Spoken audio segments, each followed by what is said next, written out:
start this day with a very important topic around treasury management. And we'll have a lot of experts that are involved on the day-to-day management of treasuries and involved on capital allocation, risk management. So looking forward to pick your brains. I'll suggest we start with a small round of introductions. Maybe we can start with Martin. I'll close up and kick things up. So I'm Martin. I have been at KPK for 2 years almost, and we have been at the forefront of on-chain non-custodial treasury management, and I'm very happy to be here. Hi, I'm Devin. I'm the founder and executive director of the Uniswap Foundation. We focus on supporting developers and delegates, the governance process through at Uniswap, and I'm so happy to be here. Thank you for having me. Hi, I'm Lee. Most of you probably know me as BraveNewDeFi. I'm head of product and risk at Nexus Mutual. I've been with Nexus for going on 5 years. I manage new listings, due diligence. I do internal risk management and a variety of other things, including working with KPK on treasury management and capital pool allocation strategies. Hey, I'm Alex Netto, or Netto.eth. I'm the lead meta governance steward in the ENS DAO, and also founder of Anti-Capture. Awesome. Thank you, everyone. I'm Luís. I'm the finance lead at CalSwap, DEX aggregator, leading DEX aggregator in the Ethereum ecosystem. And yeah, also involved in treasury management, and so it will be great having this conversation. Now, let's kick things out with, so things are evolving on DeFi, operations are becoming more complex, less static. There's whole idea that not only yield matters. How do you see the evolving landscape on DeFi for DAOs and protocols? And how do you see this change from just yield fetching to more of a risk-based approach? Don't know if you want to start? Go ahead, please. Okay, I will start. I think all of you have great perspective, so let's start off. So DAOs are great for taking on the big decisions. The general strategy you want the community to take over. But at the same time, the issue is that for the tactical, this quickly changing landscape we are seeing on the DeFi forefront, that's where DAOs really struggle, because for a DAO, the important thing is reaching consensus. And consensus means, for instance, going for the lowest common denominator from a risk perspective, because that's what all of us could actually agree on. From there, you need to actually be able to strategize, be tactical, be fast, be adaptive, and that's where obviously we have seen and we try to optimize for DAOs to be able to cover all the space that's DeFi as a whole, basically. Yeah, I can give a few thoughts from Uniswap's perspective. And in some ways, Uniswap, has been around for a long time, but in some ways, because we were so early, where from a treasury management perspective, a little late to the game, maybe later than other DAOs. So when Uniswap launched, it launched its DAO like totally, decentralized on-chain with no kind of entity structure on top of it. So we, over the past summer, just passed a proposal to create a legal entity structure for Uniswap, which now I think for the first time will allow us in the DAO to begin thinking about treasury management strategies. That was a blocker for us before, and so there are many delegates who have been thinking about different strategies we could partake, and KPK, I think our delegates from KPK have been a part of that, which has been fantastic. But we're excited to kick. There have been discussions, about it, and I think now that we have that in place, we're excited to begin thinking about it. Yeah, my perspective from the Nexus Mutual DAO side, in DeFi as in life, everything is complicated and nothing is simple. So talking about risk, when we're developing strategies where we're going to allocate the DAO treasury or the capital pool, we have to look at one very unique case in Nexus. What risks are we underwriting? We can't deploy money into those same strategies, because if there is a hack and there is a payout event now, we'd have less money within the DAO for runway, we have less money in the capital pool to underwrite risk, and this is a net negative for all of us. So we have to really look at that when we have discussions internally and with people within the DAO. We really have to educate people on what the risks are, and it's changed quite a bit in the last several years. Things have shifted a lot more to this curator model, looking within DeFi and permissionless markets and lending markets. So that is where we see a lot of the yield opportunities. Diversification is very big, but also using the tools that are available to us, whether that's using guardians on safes, using the roles modifiers, limiting risk, and making sure that risk-adjusted return is appropriate for what we're looking for. Because what I always tell people is 50% of zero is still zero. So.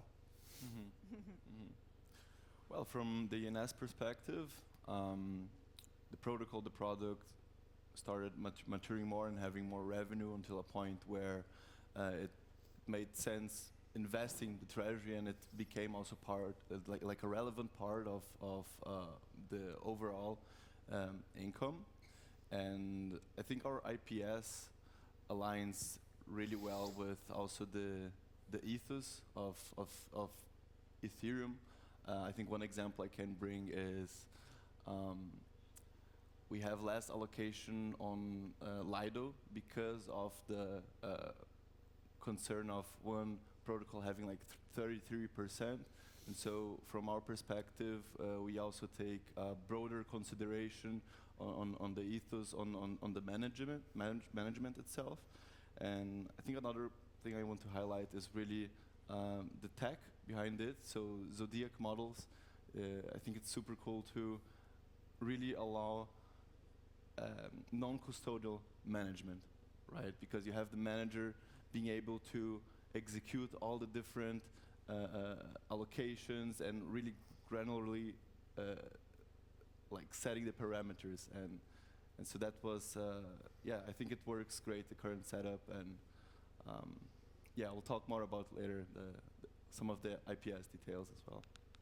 Yeah, for sure. I think especially the part of having a very well structured the IPS or investment policy and investment strategy is like key for, I think, first off, for a DAO and for a protocol is knowing what kind of objectives they have, what kind of run rate needs they have, what they need to have funds for before jumping into what is the next investment opportunity.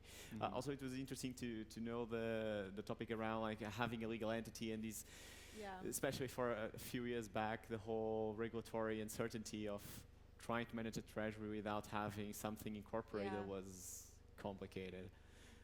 Yeah, for sure. I mean, I think I don't know. Maybe this is just a diverse perspective I can bring to the group, because I can talk from the perspective of the foundation. We certainly manage our treasury and have begun to explore on-chain strategies as well. So I can provide some thinking there. But from the vast majority of Uni from the token launch is held in the treasury, in the on-chain like DAO treasury, and because of the nexus of activity in the U.S., like tax, unfortunately, has been like a big concern and thought for us prior to any conversation, prior to even beginning the conversation of treasury management. And so now that we have legal certainty around tax treatment, like we can finally have the much more exciting conversation around how to actually think about managing the treasury, which are really just kicking off. I'm actually excited to learn from you guys on this panel on how we can begin to think about that more. Yeah, no, I think Martin, sorry. I think also the topic of the risk-based approach and having risk as a main variable. Actually, I want to ask a second question a bit on how to measure that risk when like opportunities are appearing all across like different chains, different protocols. Obviously, diversification is super important, but how to a bit of balance between over diversification and then also like the attack surface and the risk surface becomes too extended. So how do each of your projects sees this like how to look into new opportunities, either these being on new protocols, new chains, how to define like the landscape of where to act upon? Okay, so that's a very interesting topic because really the panel is very diverse. For instance, we have ENS with the IPS, which has a very clear metric on this is what I want to be my maximum exposure. So I need to work around that. Then we have Nexus with the capital pool allocations, where it says I cannot be exposed to this because my risk doubles and I have an issue. obviously Uniswap, it's going to have this conversation internally and with the greater community on how, again, the risk, it's important to define a north metric. For instance, we have seen that Lido dominance became a really hot topic last year, and that sparked off a ton of conversations regarding, okay, this is what I want for my exposure. Or even Cow, when it started expanding outside of mainnet and Gnosis chain, it became an issue on, okay, how do I manage this kind of interactions? Arbitrum base, and so on.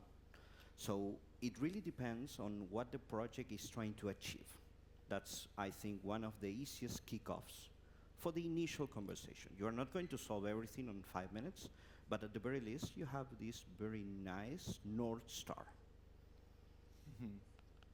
Yeah, I'm happy to give some thoughts. So while while treasury management is an emerging early conversation for us, one thing I can speak to is incentive campaigns. I think like that is something that the DAO. I mean, there have kind of been two strategies, and I think that I'll call out. I would say a few years ago, the DAO for whenever Uniswap is launched on another chain, many chains would come and say, hey, launch Uniswap on our chain, and we also want incentives to kick it off, right? Like very fair, would entail some like negotiation back and forth with the DAO through the governance process. And I think the initial way that this was done was through a committee that was formed, that was kind of ordained by the DAO to kind of like manage that incentive campaign. But there are like pros and cons to that approach, right? Like it gets done, but it's this kind of group of people who are forming a committee with kind of like no legal entity. It's like managed on chain, right? And you're kind of there's a lot of trust there. There are like a lot of like risky trust assumptions you need to take into account there, and a lot of just like decision making that happens off chain. More recently, in a proposal the foundation put forward, we for managing a number of incentive campaigns across Unichain, but also other chains, we began to use Era, which is a product that was released by Gauntlet that allows for which maybe is similar to Zodiac, it potentially sounds like, where it allows for kind of like bespoke role management. So the DAO can actually maintain custody of the funds, so they can call it back if they disagree with how the incentives are being managed. The UF manages kind of the superset of parameters, and Gauntlet can then actually execute the strategy. And I think Era is a really interesting kind of like tool, which allows for, I would say, like an evolution of the management of those strategies across different chains. My perspective is on higher, newer strategies or higher risk strategies, most people want to buy cover for that. One example being farming on Katana. We've sold a lot of cover for Katana, so we obviously can't deploy treasury funds there from the DAO treasury. That would be too high up on the risk curve for something from the capital pool. Most of the capital pool investments, we have very strict caps on what we can invest, and we're looking mostly at LSTs or very low risk investments. From the DAO side, we're have to generate revenue so we can offset some admin expenses, contributor salaries, things like that. But we still have to look at strategies that aren't correlated to what we're underwriting. On the risk side, I mean, this is something we do internally, looking at new listings. So we have a pretty good risk profile of what the opportunity is out there, what we can actually earn, and how we can diversify things. So again, we're kind of in a unique position where some of the highest yield opportunities, it's actually more profitable for us to underwrite that risk than it is to actually deploy directly there. Well, on ENS, we call it the endowment. So as you can imagine, the IPS, the investment policy statement, it's quite conservative. In the end, it's really a consensus of delegates, understanding what's the exact risk profile, or also when we do the permissions update in the Zodiac models, then we have a discussion around which protocols are we adding, and then there is space to kind of adjust the application of the IPS. Another thing that also changed from last year to this year was the ratio between ETH and stablecoin allocation. So before it was 80-20, so it was more exposed to ETH. And I think it was a decision from the community to have more like a 60-40 and focus more in in stability. So have like 40% in stable coins, and then inside the IPS also define a minimum of 2 years runaway, as far as I remember. And so, yeah, and then we rely on KPK as a treasury manager to give us input on the microstructural risk, to have a similar risk profile and adjust for the best APY. Yeah. Okay, interesting. Just curious, what led to that shift in strategy? Because we're speaking more on like, okay, acquiring more strategy, so new things appearing on DeFi, how to decide where to go, in a sense. And you were speaking that the IPS on ENS basically changed, and the delegates, or what I assume it's like the Treasury Council, decided to shift a bit the risk allocation. What kind of decision process was it there with delegates, etc.? I think it would be interesting because I think at least the decision processes for most treasuries here are similar but different. So I'm just interested to know. Yeah. So in ENS, well, we have the DAO, and then the DAO has like 3 councils. There's one called the Meta Governance Council, which is the one I'm part of. And then the Meta Governance Council is responsible for managing DAO operations, some other programs like the endowment as well.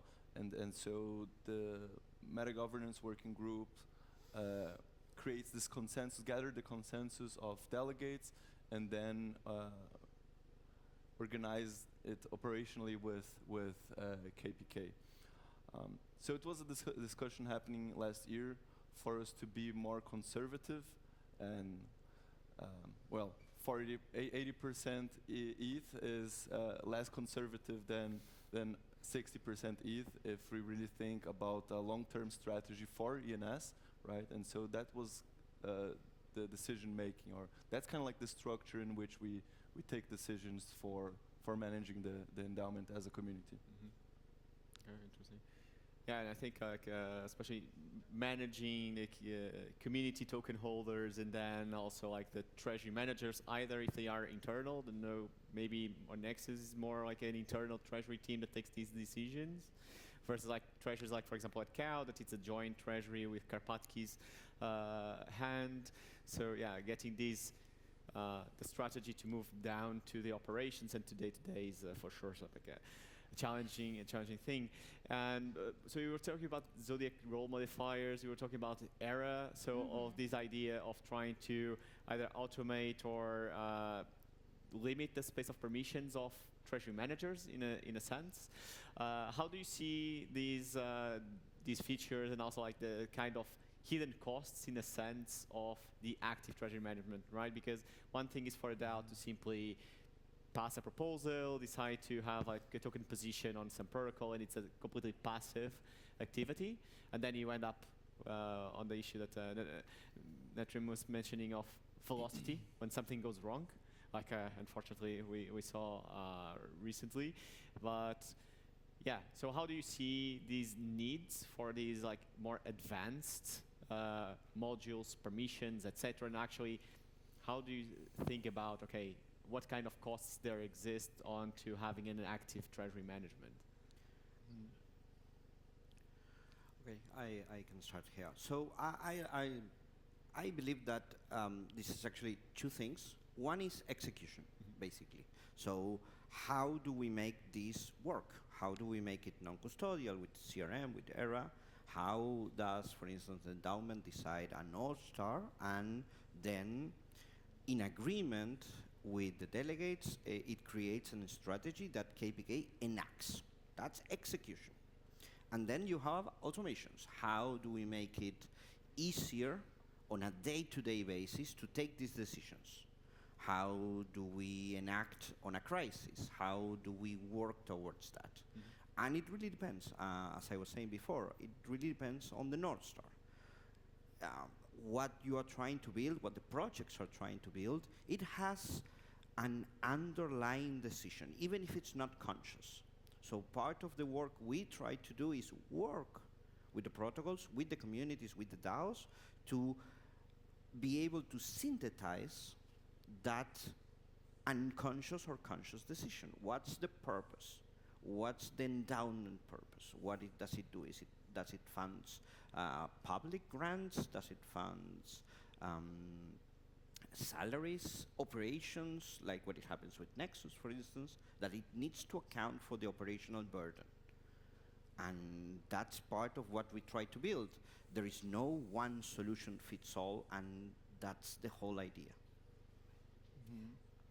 Yeah, not too much to add. I mean, the biggest question to me is why why actively manage, right? Like I think we're not like, or at least in the case of the DAOs that I have in my mind, we're not running funds. We're not like trying to generate a return. Mm-hmm. It's more like, hey, let's cover like cost outlays, right? Like let's cover our costs. Let's like, generate some like yield. But biggest question I would have is, why actively manage when, go from kind of your objective function of what are you trying to accomplish? Yeah. I would say because you actively manage because you need a conscious actor being able to track and to deliver. Even if, because priorities change, that's one. You have an idea today and next quarter something changed and you need to be able to accompany that change. Mm-hmm.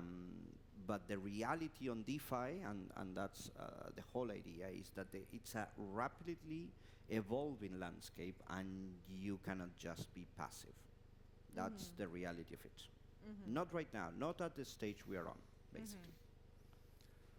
I think time is one of the biggest considerations when you're looking at security, when you're managing funds. Mm-hmm. So if I look at the mutual's capital pool, it's not a generalized smart contract. It's very time intensive to deploy assets directly from the capital pool. So they have to be very low risk investments. We manage some funds with the capital pool within an enzyme vault, and there we can move slightly up the risk curve, but not too much. Again, from the DAO Treasury side, where we're managing funds that are used to pay our contributors within the DAO, there we can have a little bit more flexibility. And like most DAO Treasuries out there, they're being managed through ERA, or they're being managed through a safe multi-sig. And there you can have a roles modifier, you can use Zodiac, you can use Guardians, you can put these things in place. But there is some upfront time investment to specify those permissions, to get that on chain. And you also need to verify what it is you're signing when you're updating these permissions for your Zodiac module. So you invest that time upfront to make sure that everything is whitelisted, everything is in there and intentional. And then if something does happen, right, if we see a blow-up event, you can respond very quickly because the treasury managers you're working with can be reactive, they can pull funds. If you do it in a way where you're just relying on your signers, if someone's on vacation or if someone's not by their signing device, then you're kind of at the mercy of where your signers are in the world.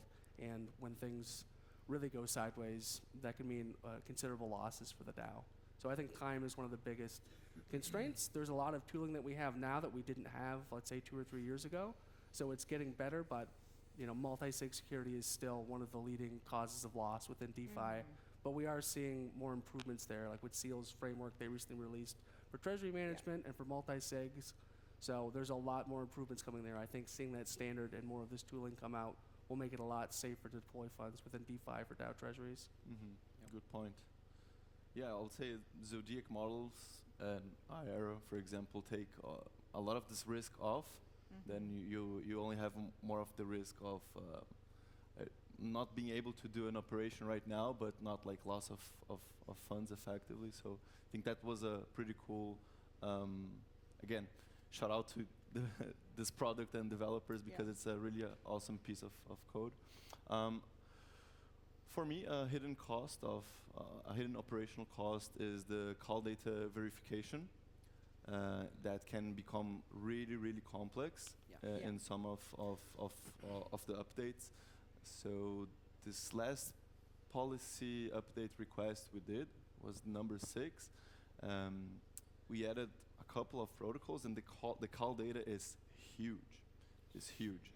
And then you want delegates to be comfortable voting on it and understanding the call data. You want the call data to be secure and actually executing what is stated on the proposal as well. And so there is some visual tooling around it, but on ENS we have a service provider that does this revision, And I would say it's like a hidden cost, which is usually not taken in consideration, but it's a pretty important part of the process.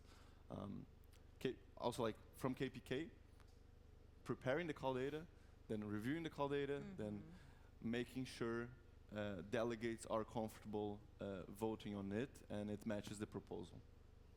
Yeah, 100%. And I think like having this North Star and first understanding, okay, what we want to achieve, and then we are also able to look into, okay, what are actually the visible costs and hidden costs? Like at Cal, for example, we have a certain target on the gross margin on the treasury operation. We try to be very geeky on it, but then I think hidden cost is actually the profiles that you need in the council or the treasury council or the delegates, because like we're mentioning, okay, there's very complex code data, very complex technical operations that you need like people with a technical background, but then you also need treasury experts or financial experts to be able to analyze risk-based approach or where should we be doing, and also like business perspective also to say, okay, is this incentive campaign worth it?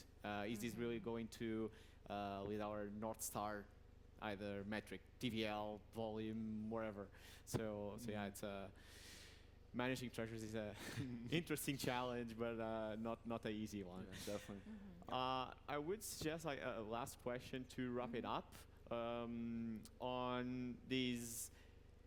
When DAOs or projects are building up their strategies and where they want to invest, what they want to do, a bit how do they balance, or how do your projects balance the risk appetite versus opportunity? So basically, how you try to optimize. Obviously, it depends on the DAO if they are more conservative or more aggressive, and also those preferences evolve over time. But what's a bit your thought process, in a sense? I can start this time on this one. I very much agree with you that you have to have an objective and a policy in place to specify what your goals are when you're investing funds. You have to know what you want out of it and able to gauge what the right returns are. So what works for your DAO might not work for my DAO or your DAO, right? So if you have that policy in place, it becomes a lot simpler to be reactive to what's happening within DeFi. I think that is one of the biggest things. As time goes on, there'll be more tooling and there'll be more automation to a lot of these processes that simplifies things. But ultimately, having a very strong foundation in what you're trying to accomplish, I think, is paramount for what you want to get out of your returns. And that everything kind of comes from there, having a very strong foundation in what you want to get out of your investments. Yeah. So talking about the IPS again, what guides us on the IPS is first, it's an endowment, so conservative, looking at the long-term building of this treasury. Also decentralization, so aligning with protocols and products that are aiming for decentralization or decentralized. And of course, the overall alignment with the Ethereum ethos. So bringing back the example of reducing the allocation on Lido when there was this concern in the past year. And then other than that, it's really a conversation with delegates and gathering consensus to take any other decisions. And then as DeFi evolves and new protocols come, then the policy update also makes part in evolving the operational part of how to execute the IPS. But that's really from ENS side. Yeah, I don't know that I have much to add. I would agree with all those. Just having a lot of clarity in the policy, in your optimization function, and also doing so in tandem with like the growth teams. Like your needs should not come from your treasury management needs do not exist in a vacuum. They're very much tied to what you're trying to achieve as a DAO, as an ecosystem over XYZ timeframe. So it should almost come like secondary to the more macro goals. Yeah. Yeah, I agree 100%. Because that's the part of the DAOs that's a more alignment side. It has nothing to do with smart contracts. It has nothing to do with the actual execution or operation. It means that you have a very clear North Star or very priorities that you are able to say, this is what we want to build. And for it, to give an example, ENS is obviously very focused on the decentralization approach. Obviously, that aligns with their day-to-day conversations, the CRM, being able to have the permissions. But that's part of the internal philosophy that really permeates all the ENS decisions. And we, as service providers for the endowment, need to understand that, need to be, I cannot go to ENS, it's not realistic, I go to ENS and propose we should allocate this to this very centralized project, because that means I'm actually missing the philosophical roots, basically. So as a service provider, I need to be there, I need to be available, I need to be conscious and actively work with the community. And it's the same for every single client we serve. It's an underlying understanding. Perfect. Yeah. Fortunately, I think we are out of time. I would love to continue this conversation. So thank you very much for your time. Thank you everyone for watching. I think it was a great conversation. Thank you.